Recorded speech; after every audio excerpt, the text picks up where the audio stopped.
My dear student, সকলকে জানাই online ক্লাসে আন্তরিকভাবে অভিনন্দন। আজকে তোমাদের যে টপিক নিয়ে আলোচনার বিষয় সেটি হলো মরফোলজি অফ ফ্লাওয়ার। এর আগের ক্লাসগুলোতে আমরা morphology of bird, morphology of stem, morphology of root ইত্যাদি এবং পাতার শিরাবিন্যাস, পাতার প্রকারভেদ ইত্যাদি ক্লাসগুলা তোমরা নিশ্চয়ই ফলো করেছো। আজকে ঠিক এই ধরনেরই আরো একটা টপিক নিয়ে তোমাদের সামনে আজকে আলোচনা রাখবো। সেটা দেখো আমি লিখেছি মরফোলজি অফ ফ্লাওয়ার, অর্থাৎ ফুলের অঙ্গ সংস্থানগত গঠন। একটা ফুলের কয়টি অংশ, কয়টি স্তবক, ফুলের চিত্র দিয়ে বিভিন্ন অংশগুলো এখন আমরা তুলে ধরব তোমাদের সামনে। তো সর্বপ্রথমে এই যে ফ্লাওয়ার বা ফুল, সে ফুল কাকে বলে আগে আমরা একটু জেনে নেব। ফুল বা যেটাকে আমরা বলি ফ্লাওয়ার, ফুল বা ফ্লাওয়ার এটি হলো উদ্ভিদের বিটপ অংশে উৎপন্ন। তাহলে বিটপ অংশে উৎপন্ন বলতে উদ্ভিদের মাটির উপরে একটা অংশ থাকে আর আরেকটা থাকে মাটির নিচে অংশে থাকে, সেটা হচ্ছে মূল অংশ। সেখানে আমরা প্রধান মূল, শাখা মূল, মূলরম, মূলত্র অঞ্চল ইত্যাদি পেয়েছি। আর উপরে বিটপ অংশ একটা গুড়িযুক্ত একটা অংশ, অর্থাৎ গাছের গুড়ি, সেখান থেকে অনেক শাখা প্রশাখা, ডালপালা, পাতা, ফুল, ফল ইত্যাদি বেরোয়। এই জন্য ফুলটাকেও আমরা বলবো উদ্ভিদের বিটপ অংশে উৎপন্ন, সীমিত বৃদ্ধি সম্পন্ন এবং রং বেরঙের। এটা বিভিন্ন রঙের হয়, এই জন্য রং বেরঙের একটা কাণ্ডের পরিবর্তিত অংশ, যা সাধারণত পরাগ মিলন ঘটায় এবং পরাগ মিলনের মধ্য দিয়ে নতুন প্রজাতির জীব সৃষ্টি করে। এই জন্য ফুলকে আবার বলা হয় উদ্ভিদের প্রধান জননাঙ্গ। ওকে, তাহলে এই যে প্রধান জননাঙ্গ ফুল কাকে বলে আমরা জানলাম। তাহলে সংজ্ঞা আকারে আরো একবার আমি একটু গুছিয়ে বলে দিই যে উদ্ভিদের বিটপ অংশে উৎপন্ন পর্ব বা কক্ষে হতে পারে। ফুল দুই রকমের হতে পারে, একটা কাক্ষিক মুকুল যখন কক্ষে উৎপন্ন হবে, আর শীর্ষ অঞ্চল উৎপন্ন হবে তখন শীর্ষস্থ মুকুল। তাহলে এক কথায় আমরা বলবো উদ্ভিদের বিটপ অংশে উৎপন্ন রং বেরঙের, যা সাধারণত উদ্ভিদের প্রধান জননাঙ্গ হিসেবে কাজ করে, সেই বিশেষ অঙ্গের নামই হলো ফুল। এবারে ফুলের যদি আমরা বৈশিষ্ট্য মানে ক্যারেক্টার, বৈশিষ্ট্য জানতে চাই, তাহলে কি কি বলবো আমরা? বৈশিষ্ট্যে সাধারণত আমরা ওই ধরনের পয়েন্ট গুলাই বলবো যে এক নম্বর হচ্ছে ফুল হলো উদ্ভিদের বিটপ অংশে উৎপন্ন রং বেরঙের অংশ। দ্বিতীয়, ফুল হলো উদ্ভিদের প্রধান জননাঙ্গ। তারপরে বলবো ফুল উদ্ভিদের কক্ষে উৎপন্ন হয়, আবার শীর্ষস্থ অঞ্চলে উৎপন্ন হয়। তারপরে আমরা বলতে পারি যে বিভিন্ন ফুল বিভিন্ন রঙের হয়, তাদের কোনো কোনো ফুলের গন্ধ আলাদা, ঠিক তেমন বর্ণটাও আলাদা হয়। আবার কোনো কোনো ফুল আছে যারা গন্ধহীন হয়, যেমন ধান, গম ইত্যাদি, ভুট্টা, এদের ফুলের কিন্তু কোনো গন্ধ নেই, অর্থাৎ সুগন্ধ নেই, সুনিষ্ট গন্ধ নেই। কিন্তু আমরা গোলাপ, জবা বা পদ্ম ইত্যাদি যদি আমরা ফুল লক্ষ্য করি, এরা যেমন বিভিন্ন রং বেরঙের হয়, এদের সুগন্ধও আসে ঠিক তেমন। ঠিক আছে, আচ্ছা, এখন আমরা এই যে ফুল আরো একটু কিছু আনুষঙ্গিক আমরা জেনে নেব। তার কারণ আমাদের লক্ষ্য আছে নিট এক্সাম এবং এআইপিএমটি, অর্থাৎ আমাদের যে জয়েন্ট এন্ট্রান্স, এই সমস্ত এক্সামগুলো আমাদের খেয়াল রাখতে হবে, ক্লাস করার সময় মাথায় রাখতে হবে এটা। তো আরো কিছু আমরা এক্সট্রা কিছু একটু করে জেনে নেব। সেটা হচ্ছে কিছু কিছু ফুল মানে একলিঙ্গ হয়, আবার একলিঙ্গ কাকে বলে আমি একটু বলবো। আবার কিছু কিছু ফুল উভয় লিঙ্গ হয়। তো কোনো কোনো উদ্ভিদের ক্ষেত্রে দেখা যায় যে পুরুষ ফুল এবং স্ত্রী ফুল, যেটা পুরুষ ফুল হয় কিছু, আবার কিছু হয় স্ত্রী ফুল। তো পুরুষ ফুল স্ত্রী ফুল যখন মানে ভিন্ন ভিন্ন উদ্ভিদে জন্মাবে তখন সেটাকে আমরা বলবো ভিন্নবাসী উদ্ভিদ বা সেটাকে আমরা বলবো ডায়োসিয়াস। তাহলে এখান থেকে আর একটা পয়েন্ট আমরা জেনে নিই, DIOE CIUS ডায়োসিয়াস প্ল্যান্ট বলতে পারি আমরা বা ডায়োসিয়াস ফ্লাওয়ার বলতে পারি। ডায়োসিয়াস, তো এই যে ইংরেজি নামগুলো লিখছি এগুলো সম্পর্কেও তোমাদের পরিচিত লাভ হতে হবে, ঠিক আছে? তাহলে ডায়োসিয়াস আমরা কাদের বলবো? যে সকল উদ্ভিদে পুরুষ ফুল এবং স্ত্রী ফুল আলাদা আলাদা উদ্ভিদে জন্মাবে। তাহলে কোনো উদ্ভিদে শুধু পুরুষ ফুলই থাকবে, আবার কোনো উদ্ভিদে শুধুমাত্র স্ত্রী ফুল জন্মাবে, তখন সেই সমস্ত উদ্ভিদদের আমরা বলবো ডায়োসিয়াস বা ভিন্নবাসী উদ্ভিদ। তাহলে এই ধরনের উদ্ভিদ আমরা কোথায় দেখতে পাবো? কোন গাছে? যেমন নারকেল, তাল বা শশা, এই জাতীয় উদ্ভিদের ক্ষেত্রে আমরা শুধুমাত্র এক লিঙ্গ ফুল দেখতে পাবো, হয় পুরুষ ফুল অথবা স্ত্রী ফুল। এটাকে তখন আমরা বলবো ভিন্নবাসী উদ্ভিদ। আর আমরা বলবো এবার সহবাসী উদ্ভিদ বা যেটাকে বলবো মনোসিয়াস। 2 নম্বরে তাহলে চলে আসি, এটা হচ্ছে ভিন্নবাসী, আর একটা হচ্ছে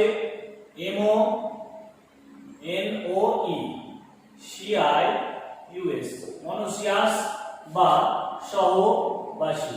এই ধরনের ফুল কাদের বলবো বা এই ধরনের উদ্ভিদ? যে সকল উদ্ভিদে এবারে কি হবে, একই গাছে পুরুষ ফুলও থাকবে আবার স্ত্রী ফুলও, অর্থাৎ উভয় ফুল থাকবে, পুরুষ ফুল থাকছে সেখানে আবার স্ত্রী ফুল থাকবে, তখন সেটাকে আমরা বলবো সহবাসী। আরো একটা এখান থেকে আমরা আসবো মিশ্রবাসী বা যেটাকে আমরা বলবো পলিগ্যামাস। 3 নম্বর এখান থেকে আমরা জেনে নেই পলি GAMOUS বা যেটাকে আমরা বলবো মিশ্রবাসী। মিশ্রবাসী কেন বলবো আমরা? তার কারণ এই যে একলিঙ্গ ফুল অর্থাৎ পুরুষ ফুল স্ত্রী ফুল, আবার কোন কোন ফুল হয় মানে কোন কোন গাছে উভয় লিঙ্গ ফুল থাকে, মানে কোন ফুলে মানে পুংকেশরও থাকবে গর্ভকেশরও থাকবে, তখন সেটাকে আমরা উভয় লিঙ্গ ফুল বলবো। তো এই ধরনের কিছু উদ্ভিদ যখন হবে তখন সেটাকে আমরা বলবো মিশ্রবাসী। তাহলে প্রথমটার উদাহরণ বললাম নারকেল, তাল। আচ্ছা, দ্বিতীয়টার উদাহরণ হিসাবে আমরা বলবো লাউ, কুমড়ো। এই যে সহবাসী লাউ কুমড়ো মানে একই উদ্ভিদটা একই হবে কিন্তু পুরুষ ফুল বা আলাদাভাবে স্ত্রী ফুল দুটোই থাকবে। আর পলিগামাস বা মিশ্রবাসী উভয় লিঙ্গ ফুল, সেক্ষেত্রে আমরা বলবো যেমন হতে পারে আম, হতে পারে জাম, কাঁঠাল, এরা সব রকমেরই হতে পারে। তাহলে এটা হলো আমাদের এক্সট্রা করে কিছু জানা মনোসিয়াস, ডায়োসিয়াস এন্ড পলিগামাস ফ্লাওয়ার বা প্ল্যান্ট, সে সম্পর্কে আমরা জানলাম। এখন আমরা মূল বিষয়ে ফিরে আসবো, যেটা আমরা আলোচনা রাখবো এখন, সেটা হচ্ছে একটা ফুলের কি কি অংশ আছে ইত্যাদি বিষয়গুলো আমরা জানবো। তো তার আগে আরো একটা বিষয় আমরা একটু জেনে নেব, আদর্শ ফুল বলতে কাকে বুঝবো আমরা? আদর্শ ফুল বা টপিক্যাল ফ্লাওয়ার। এখানে তাহলে এবার আমরা লিখি পয়েন্ট আদর্শ ফুল।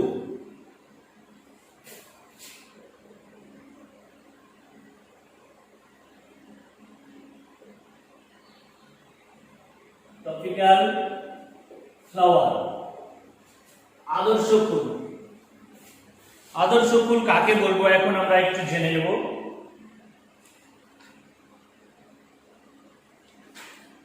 যে সকল ফুলে কি কি অংশ থাকবে আমি একটু বলে দিই। পুষ্প, বৃন্ত, এটা একটা অংশ। দ্বিতীয় হচ্ছে পুষ্পাক্ষ, আর একটা হলো পুষ্প স্তবক, আর একটা হবে পুষ্প স্তবক। ভালো করে বুঝবে বিষয়টা।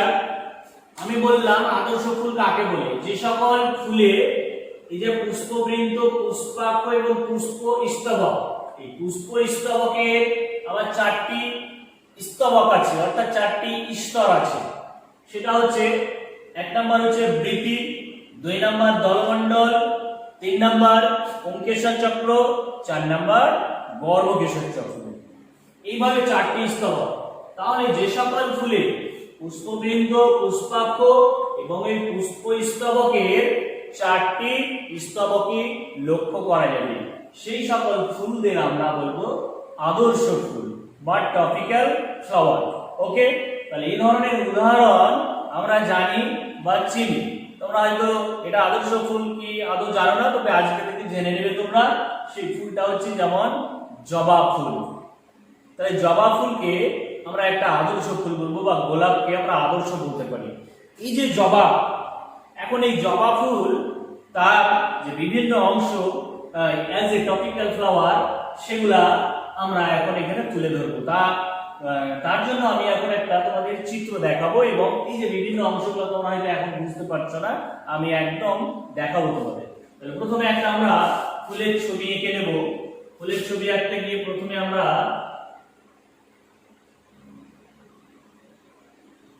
ভিতরের যে স্তবক,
এটা হবে অনেকটা বাংলা 5-এর মতো হবে।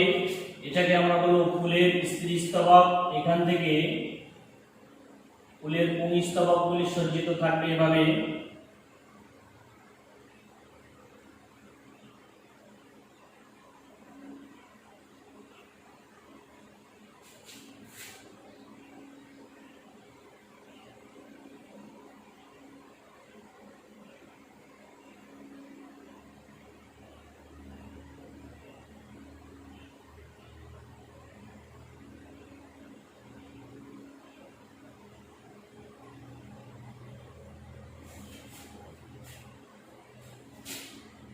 এখান থেকে ফুলের যেটা বৃতি অংশ,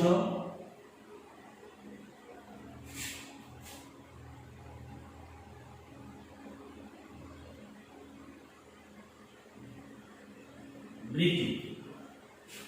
তাহলে এই যে একটা ফুলের চিত্র মোটামুটি তোমাদের দেখার চেষ্টা করলাম আমি, তোমাদের যাতে সুবিধা হয়, বিভিন্ন অংশ যেন বুঝতে পারো।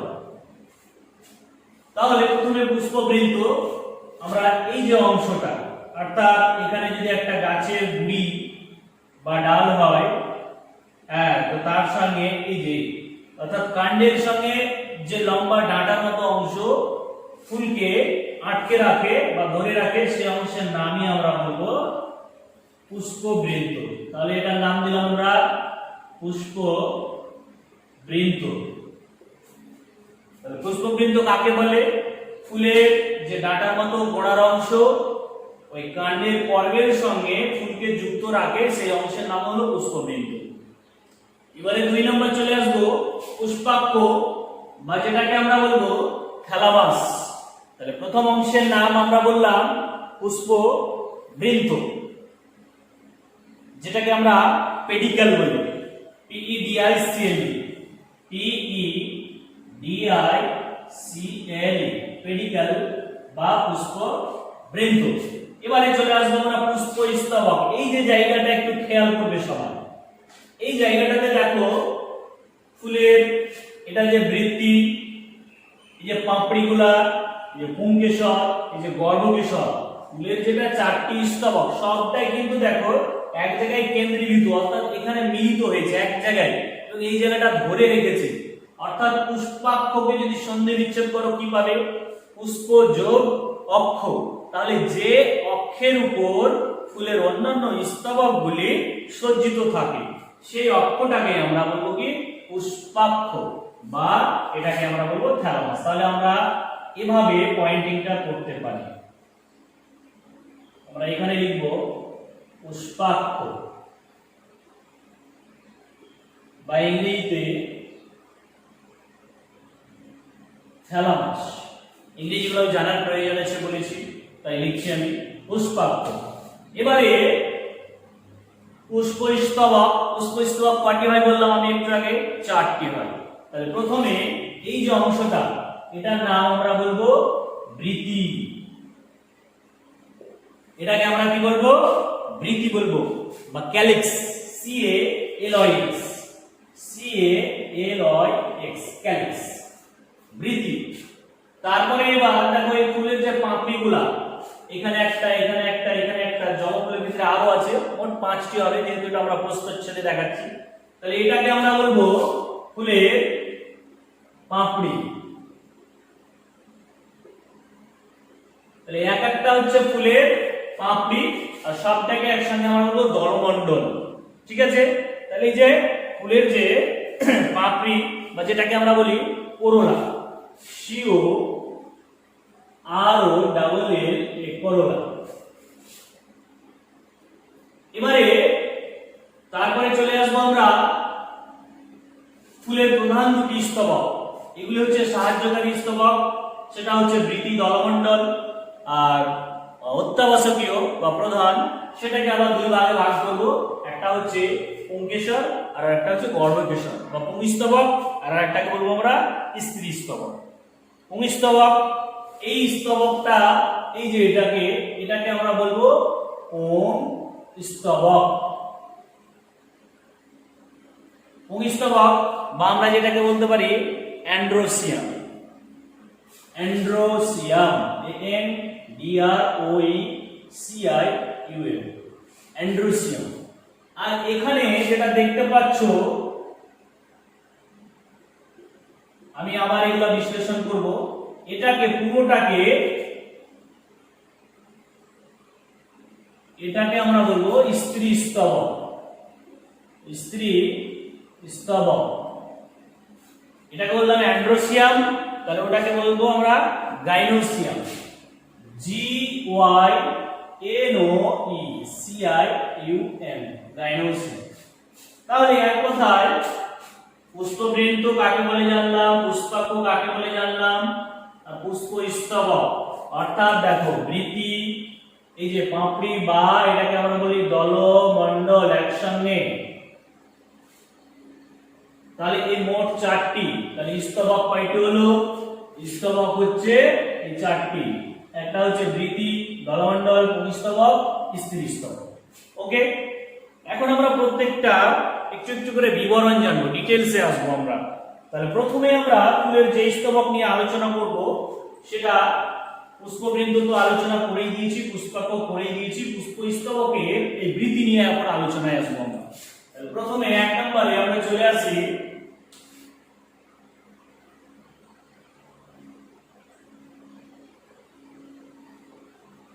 বৃতি, বা যেটাকে আমরা পেডিকেল বলি, ক্যালিক্স বলবো, CALOX, ক্যালিক্স। এই যে বৃতি, অর্থাৎ বৃতি কাকে বলা হয় বলতে হবে ঠিক পুষ্পবৃন্তে, পুষ্পাক্ষ পুষ্পাক্ষে থেকে নির্গত যেটা সবুজ বর্ণের অংশ হবে, বৃতি হবে সবুজ এবং দাঁতের মতো অংশ হবে, 5টি দাঁতের মতো অংশ। তাহলে বৃতিকে যদি আমরা আলাদা করে দেখাই তাহলে ঠিক এইরকমটা হবে।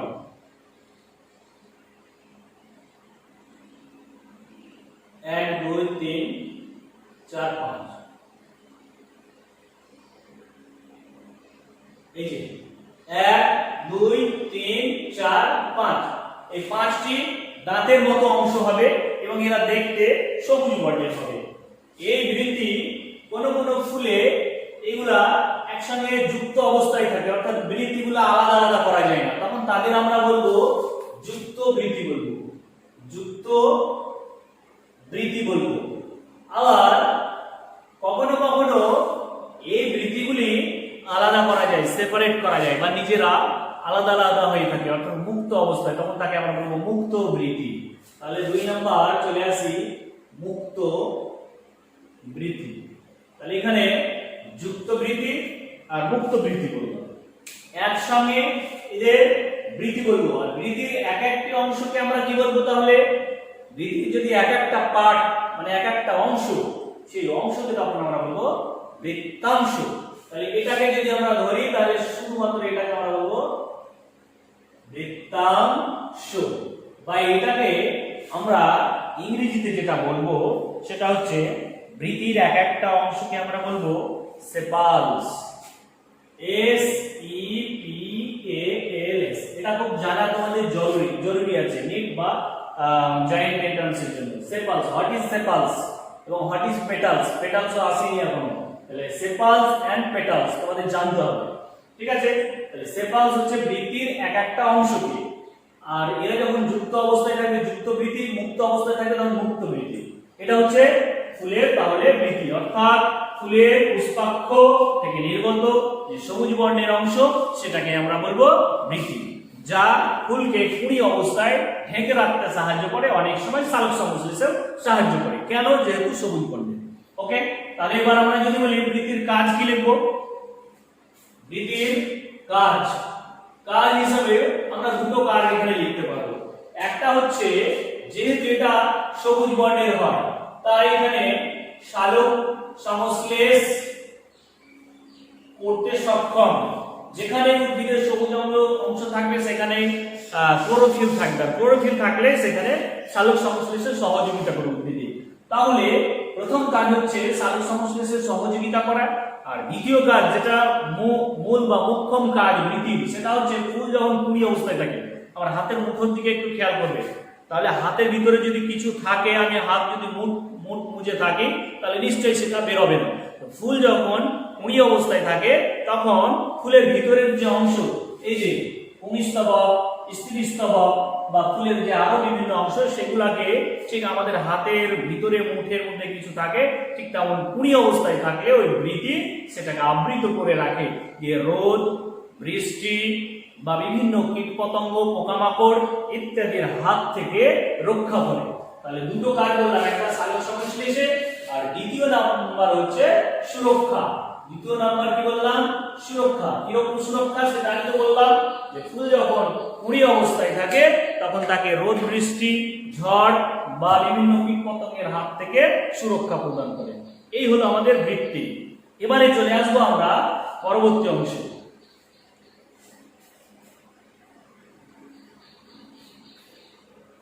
তাহলে চলে আসি এবার বৃত্তির পরে দলমণ্ডলে চলে আসবো। এখন আমরা দলমণ্ডল 2 নম্বর অংশ, এটা মানে দ্বিতীয় স্তবক, দলমণ্ডল বা যেটাকে আমরা বলি কোরোলা, COROLLA, কোরোলা। এই যে দলমণ্ডল বা ফুলের যে পাপড়ি, অর্থাৎ এটাও পুষ্পাক্ষ থেকে নির্গত হয়। ফুল যখন ফুটে তখন তার পাপড়িগুলা ডানা মেলে দেয়, পাপড়িগুলা মেলে দেয়, অর্থাৎ আকারে প্রসারিত হয়। এবং এই পাপড়িগুলা এক একটা ফুলের ক্ষেত্রে এক এক রকমের হয়, কেউ সাদা হয় অর্থাৎ বর্ণহীন, আর আবার কেউ রং বেরঙের হয়, যেমন কেউ টকটকে লাল, কেউ কমলা বর্ণের, কেউ হলুদ বর্ণের, যেমন হলুদ আমরা গাঁদা ফুল দেখতে পাই, তারপরে আমরা লাল বর্ণের দেখতে পাই জবা ফুল, গোলাপ ফুল, আরো এখন ভ্যারাইটিস কালার যুক্ত বা ভ্যারাইটিস পাপড়ি যুক্ত ফুল আমরা দেখতে পাই। তো এই যে কালার বা বিভিন্ন বর্ণের ফুল আমরা বলছি, তার কারণ হচ্ছে তার জন্য দায়ী হচ্ছে এই ফুলের পাপড়ি। ঠিক আছে, তাহলে ফুলের পাপড়ি এটাও অর্থাৎ দলমণ্ডল তাকে বলবো যে ফুলের যেটা স্তবক, ফুলকে যে পুংস্তবক, স্ত্রীস্তবক এটাকেও কভার করে রাখে এবং ফুলের রং এবং বর্ণ নির্ধারণ করে এবং কীট পতঙ্গকে আকৃষ্ট করে পরাগমিলনে সহযোগিতা করে। ফুলের সেই স্তবকের নামই হচ্ছে দলমণ্ডল। ওকে, তাহলে দলমণ্ডল এক্ষেত্রেও আমরা দেখি যে এই যে দলমণ্ডল এখানে একটা দেখতে পাচ্ছি, দুটো দেখতে পাচ্ছি, তিনটে দেখতে পাচ্ছি। আমি এরকম জবা ফুলে কটা হবে বলেছি, 5টা হবে। বা গোলাপ ফুল যদি আমরা লক্ষ্য করি তাহলে একাধিক পাপড়ি দেখতে পাবো আমরা। ঠিক আছে, তো এইরকম পাপড়ি দেখতে পাবো। তো প্রত্যেকটা আলাদা আলাদা করে বলবো আমরা কি পাপড়ি বলবো, এক একটা পাপড়ি, আর সবটাকে যখন একসঙ্গে বলবো আমরা তখন সেটাকে আমরা বলবো দলমণ্ডল। এই ক্ষেত্রে এই দলমণ্ডলও কোনো ক্ষেত্রে কি ঘটায়, অনেক সময় যুক্ত হয়ে থাকে। যেমন আমরা কুমড়ো ফুল যদি খেয়াল করি, তাহলে এটা যদি ফুলের যদি বৃদ্ধি এরকম ভাবে হয়, তো ঠিক এই জায়গায় এই যে এইরকম ভাবে কুমড়ো ফুলটা থাকে। তাহলে কুমড়ো ফুলের এটা একটা মাইকের আকার ধারণ করেছে এবং পরপর পাপড়িগুলো যুক্ত হয়ে একটা হলুদ পাপড়ি গঠন করেছে। তখন এইরকম ফুলের পাপড়িগুলো যখন যুক্ত অবস্থায় থাকবে তখন সেগুলোকেও আমরা বলবো যুক্ত দলমণ্ডল, ওই বৃদ্ধির মতোই যুক্ত দলমণ্ডল। আর পাপড়িগুলো যখন আলাদা আলাদা থাকবে, যেমন জবা ফুলে, গোলাপ ফুলে আলাদা আলাদা থাকে, তখন সেটাকে আমরা বলবো মুক্ত দলমণ্ডল। আর এক একটা অংশ যখন একটা একটা করে ভাগ করবো আমরা ফুলের একটা একটা করে পাপড়ি ভাগ করবো, তখন সেটাকে আমরা এক একটা অংশকে বলবো পেটালস। তাহলে এখানে ফুলের এই এক একটা অংশকে আমরা বলবো PETALS, পেটালস বা দলাংশ। ওখানে যেমন বৃত্তাংশ, বৃদ্ধির এক একটা অংশকে, এখানে আমরা বলবো দলাংশ বা দলমণ্ডলের এক একটা অংশকে আমরা বলবো পেটালস, PETALS, পেটালস। তাহলে এর আগে বলছিলাম তোমাদের এখান থেকে একটা কোশ্চেন খুব important, what is sepals and what is petals, বা শুধু বলতে পারে পেটাল এন্ড সেপাল কি। হ্যাঁ, তখন আমরা বলবো বৃদ্ধির এক একটা অংশকে আমরা বলবো সেপালস, আর দলমণ্ডলের এক একটা অংশকে বলবো পেটালস। ওকে, এবার দলমণ্ডলের আমরা এখন কাজ জানবো একটু। তাহলে কাজ হিসেবে যদি বলতে চাই আমরা দলমণ্ডলের, তাহলে কাজ হিসেবে এটাও বলবো, এক নম্বর কাজ যে যেহেতু পাপড়িগুলো রং বেরঙের হয়, হ্যাঁ, তাহলে কি করবে, এখানে রং বেরঙের হলে পতঙ্গদেরকে আকৃষ্ট করবে, আর পতঙ্গ আকৃষ্ট হলে কি হবে, পরাগমিলনে সহযোগিতা হবে। তাহলে আমাদের এখানে যেটা প্রধান কাজ সেটা হচ্ছে ফুলের দলমণ্ডল যে এই রং বেরঙের হয় বলে বিভিন্ন ধরনের কীট পতঙ্গ বা পোকামাকড়দেরকে আকৃষ্ট করে। তখন ওই পোকামাকড় ফুলে গিয়ে বসে, তখন তাদের পায়ে ডানাতে পরাগধানীতে উৎপন্ন পরাগরেণু আটকে যায় এবং পরাগমিলনে সুবিধা হয়। এভাবে তারা তাদের জননকাজ সম্পন্ন করে। দ্বিতীয়ত কাজ যেটা হচ্ছে এই পাপড়ি, সেটা দেখো এটা যদি গোল হয়ে থাকে, এই যে এইভাবে আমি দেখিয়েছি, তাহলে ফুলের ভিতরে যে প্রধান স্তবক দুটি, সেটা হচ্ছে স্ত্রী স্তবক আর একটা পুংস্তবক, এদেরকে রক্ষা প্রদান করে বিভিন্ন ঝড় ঝঞ্ঝা, বিভিন্ন আঘাতজনিত কারণ থেকে রক্ষা করবে। তাহলে দুটো কাজ পেলাম। এবারে আমরা যেটা ফুলের প্রধান স্তবক, সেই প্রধান স্তবককে আবার দুই ভাগে ভাগ করবো, একটা হচ্ছে অ্যান্ড্রোসিয়াম আর একটা হচ্ছে গাইনোসিয়াম, অর্থাৎ পুংস্তবক, স্ত্রীস্তবক। তো চলে আসবে এখন আমরা পুংস্তবকে।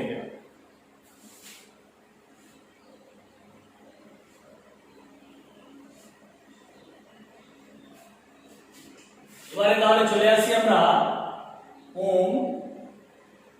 পুংস্তবক, যেটাকে আমরা বলবো পুংস্তবককে অ্যান্ড্রোসিয়াম, ANDROECIUM, অ্যান্ড্রোসিয়াম, অর্থাৎ ফুলের জননে সহায়ককারী বা পুরুষ ফুলের জননে সহায়ককারী প্রধান স্তবক, তার নামই হচ্ছে পুংস্তবক।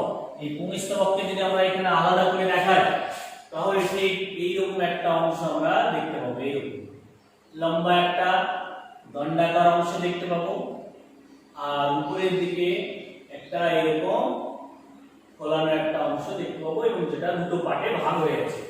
এটার নাম বলবো আমরা, এই লম্বা দণ্ডাকার অংশটার নাম বলবো পুংদণ্ড বলবো, ঠিক আছে। আর এটাকে আমরা বলবো কি পরাগধানী বলবো, পরাগধানী। তাহলে পুংদণ্ড আর পরাগধানী দুটি অংশ নিয়ে গঠিত। এই পরাগধানীতে আমরা দেখতে পাবো ছোট ছোট দানাদার দানাদার এরকম কিছু রঙিন বা রংবিহীন পাউডারের ন্যায় ঠিক একদম মসৃণ এরকম দানাদার অংশ থাকে। সেই দানাদার অংশ তাদের নাম আমরা বলবো পরাগ রেণু। কি বলবো? পরাগ রেণু। তাহলে এই পরাগ রেণু, তাহলে পুংস্তবকের কাজ কি আমরা এখান থেকে লিখতে পারবো। পুংস্তবকের কাজ হচ্ছে পরাগধানীতে পরাগ রেণু উৎপন্ন করে এবং পরাগ মিলন ঘটাতে সাহায্য করে।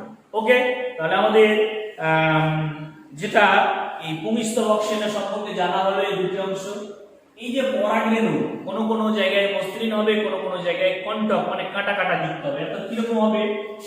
এরকম যদি হয় তাহলে এর গায়ে এরকম ভাবে কাটা কাটা যুক্ত হতে পারে, আবার কেউ মসৃণ হতে পারে, দুই রকমেরই হতে পারে। তাহলে এগুলা সম্পর্কে আমরা আরো বিস্তারিত পরবর্তীতে আসবো। এবারে চলে আসবো ফুলের যেটা চতুর্থ স্তবক, সেই স্তবকের নাম হচ্ছে এবার গাইনোসিয়াম, বা যেটাকে আমরা বলবো স্ত্রী স্তবক। গাইনোসিয়াম বা স্ত্রী স্তবক, বা যেটাকে গাইনোসিয়াম।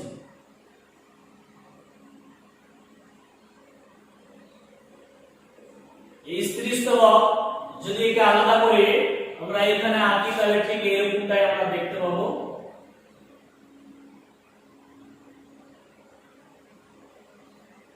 নিচের দিকের যে অংশটা অনেকটা ফোলানো কলসির মতো হয়ে যাবে,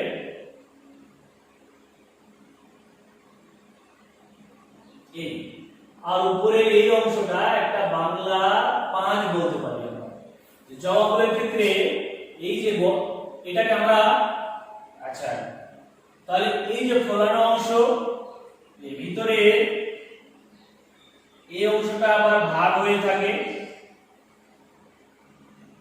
তারপরে এখানে কিছু দানাদার অংশ এভাবে থাকে, এভাবে দানাদার কিছু অংশ এখানে আমরা দেখতে পাবো, ঠিক আছে। তাহলে এটাকে আমরা বলবো পুরোটাকে, এই যে ফোলানো অংশ এটাকে আমরা বলবো গর্ভাশয় বা ডিম্বাশয়। গর্ভাশয় বা ডিম্বাশয়। গর্ভাশয় বা ডিম্বাশয় কাকে বলে আমরা দেখলাম। আচ্ছা, তারপরে ঠিক এর উপরে যে লম্বা দণ্ডাকার অংশ সেটাকে আমরা বলবো গর্ভদণ্ড। এটাকে আমরা বলবো গর্ভদণ্ড। আর উপরে যে একটা মাথা আছে, মাথাকে মুন্ড বলা হয়, তাই এটাকে আমরা বলবো গর্ভমুণ্ড বলবো। এটাকে আমরা বলবো গর্ভমুণ্ড। এই গর্ভমুণ্ড এক একটা ফুলের ক্ষেত্রে এক এক রকম হয়। যদি আমরা এটা জবা ফুল জানছি তাই এই ক্ষেত্রে এরকম ভাবে থাকবে আর একটা, আর এরকম ভাবে, এই মোট 5টি থাকবে। তাহলে এটা হচ্ছে এই অংশটা পুরোটা হচ্ছে গর্ভমুণ্ড। এই গর্ভমুণ্ড হলো, গর্ভদণ্ড হলো, আর হলো গর্ভাশয় বা ডিম্বাশয়।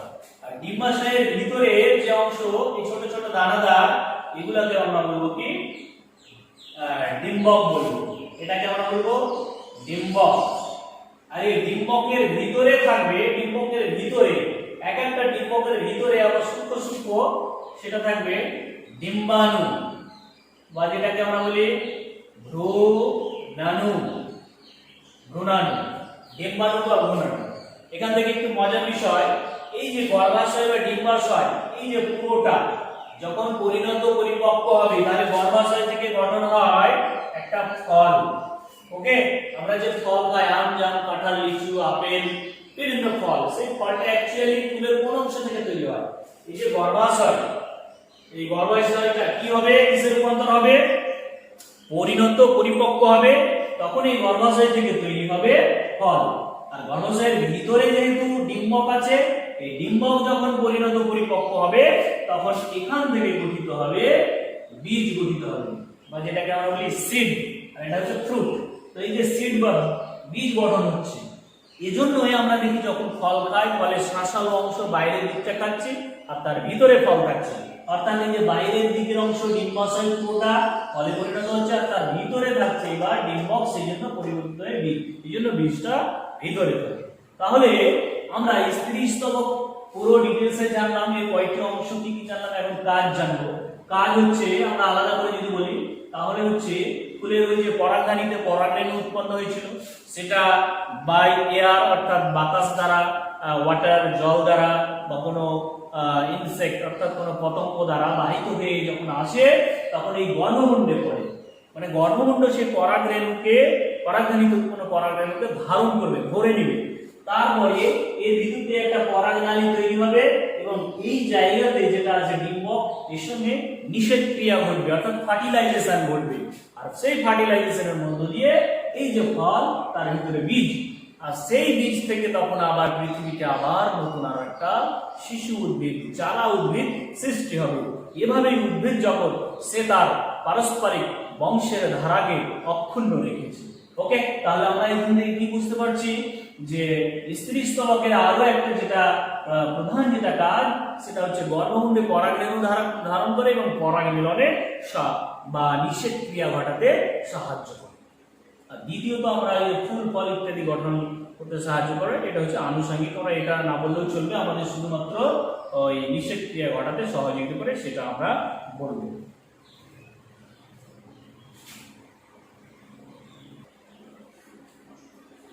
এখন এই যে গর্ভাশয়ের কথা আমি বললাম, এটাকে আমরা আবার গর্ভপত্রও বলতে পারি। কেন? তার কারণ দেখো এখানে আমি গর্ভমুণ্ড কটা 1 2 3 4 5, অর্থাৎ এই গর্ভমুণ্ড দেখে আমরা বুঝতে পারছি যে 5টি গর্ভপত্র একসঙ্গে যুক্ত হয়ে একটা গর্ভাশয় বা ডিম্বাশয় গঠন করেছে। এবং এই ক্ষেত্রে গর্ভমুণ্ড কয়টি আছে? যদি বলা হয় জবা ফুলের ক্ষেত্রে 5টি গর্ভমুণ্ড আছে এবং 5টি মিলিত হয়ে একটি গর্ভাশয় গঠন করেছে। এই জন্য এদেরকে আমরা বলবো যুক্ত গর্ভাশয়। কি বলবো এদেরকে?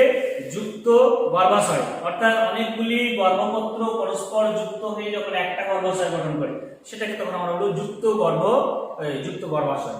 অনেক ফুলে আলাদা আলাদা মুক্ত অবস্থায় থাকতে পারে, এই গর্ভাশয় তখন ফলে পরিণত হয়। কিন্তু সব ফুলে আবার গর্ভাশয় ফল গঠন করে না, ফুলের অন্যান্য অংশ থেকেও হতে পারে, যেমন জবা ফুলের গর্ভাশয় থেকে ফল গঠিত হয় না। ঠিক আছে, এই হচ্ছে আমাদের ফুলের প্রধান প্রধান স্তবক। তাহলে যদি বলা হয় স্তবক হিসাবে ফুলের প্রথম স্তবকের নাম কি, তখন আমরা বলবো বৃতি। দ্বিতীয় স্তবক তখন আমরা বলবো দলমণ্ডল। তৃতীয় স্তবক তখন আমরা বলবো পুংস্তবক। চতুর্থ স্তবক তখন হবে ফুলের স্ত্রী স্তবক বা গর্ভকেশর চক্র বা গাইনোসিয়া। তাহলে 4টি স্তবক জানলাম। তাহলে আমি তোমাদের আরো একটা বিষয় এখান থেকে প্রশ্ন ছুড়ে দিচ্ছি, যে যদি আমাদের বলা হয় একটি সম্পূর্ণ ফুলের কয়টি অংশ, তাহলে তোমরা কি বলবে? অনেকে হয়তো তোমরা বলবে 4টি, তাই না? কিন্তু না, 4টি হবে না। যদি বলা হয় একটি সম্পূর্ণ ফুলের কয়টি অংশ, হ্যাঁ, মানে part of A tropical flower, তাহলে টপিক্যাল ফ্লাওয়ারের যদি বলা হয় কয়টি অংশ বলতে গেলে আমরা 3টি অংশ বলবো। কেন? সেটা হচ্ছে একটা পুষ্পবৃন্ত, পুষ্পাক্ষ, পুষ্পস্তবক। কয়টি অংশ বললাম? তাহলে অংশ আর স্তবকের মধ্যে পার্থক্য রয়েছে। অংশ যখনই বলবে আমাদের পার্টস বা অংশ, how many parts in a topical flower, যদি এরকম বলে how many parts in a topical flower, তখন সেক্ষেত্রে আমরা বলবো 3 পার্টস, অর্থাৎ পুষ্পবৃন্ত, পুষ্পাক্ষ, পুষ্পস্তবক। আর যদি বলে হাউ মেনি মানে স্তবক, কতটা স্তবক আছে পুষ্পস্তবক, তো সেক্ষেত্রে আমরা তখন বলবো 4টি স্তবক আছে। সেই স্তবকগুলি কি কি? দেখো আমি তোমাদের এখানে দেখালাম। অর্থাৎ একটা হচ্ছে বৃতি, দলমণ্ডল, পুংস্তবক, স্ত্রী স্তবক। তাহলে স্তবক যদি আমাদের বলা হয়, স্তবকের ক্ষেত্রে মানে স্তবকের ক্ষেত্রে আমরা বলবো যে 4টি। আর যদি বলা হয় মানে হাউ মেনি পার্টস, তাহলে আমরা অর্থাৎ অংশ বলতে গেলে পুষ্পবিন্দ, পুষ্পাক্ষ, পুষ্পস্তবক তিনটি অংশ বলবো। আর হাউ মেনি ফ্লোরাল হোলস অর্থাৎ কতটা স্তবক, স্তবকের ক্ষেত্রে 4টি স্তবক। ওকে, ক্লিয়ার। এবারে আমরা এখান থেকে একটু একটা গুরুত্বপূর্ণ বিষয় জানবো। সেই গুরুত্বপূর্ণ বিষয়টা হচ্ছে পুষ্পপুট সম্পর্কে বা perianth. What is perianth or পুষ্পপুট? আমি লিখছি পুষ্পপুট,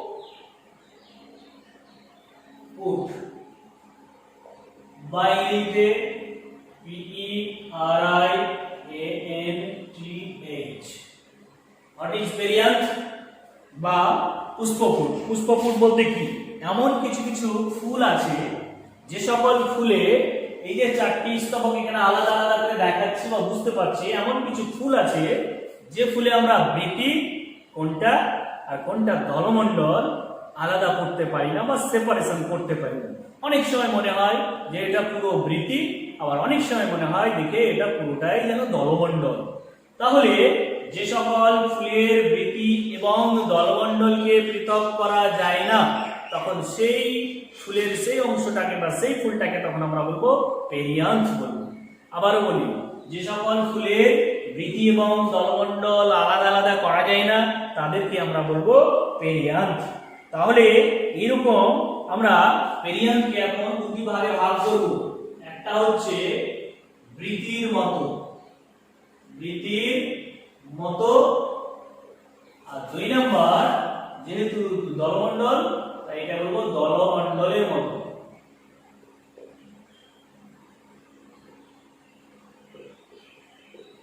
বৃতির মতো আর দলমণ্ডলের মতো।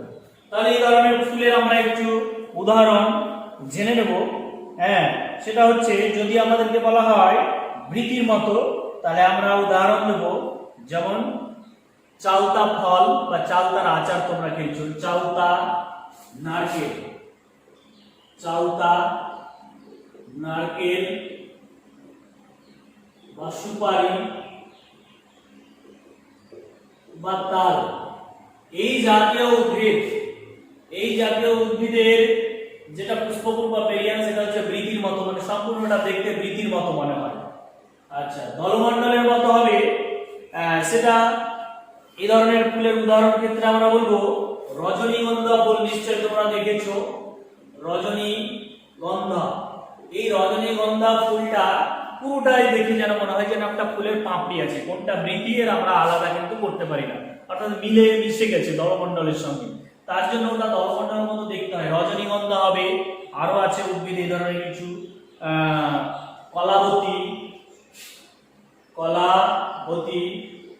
লিলি, বা আরো আছে উলটচন্ডাল, এই ধরনের কিছু কিছু উদ্ভিদ রয়েছে। এই হচ্ছে তোমাদের আজকের মতো ক্লাস। ফুলের কয়টি অংশ, কয়টি স্তবক, এই দিয়ে আজকের ক্লাস তোমাদের শেষ করছি। Thank you everyone.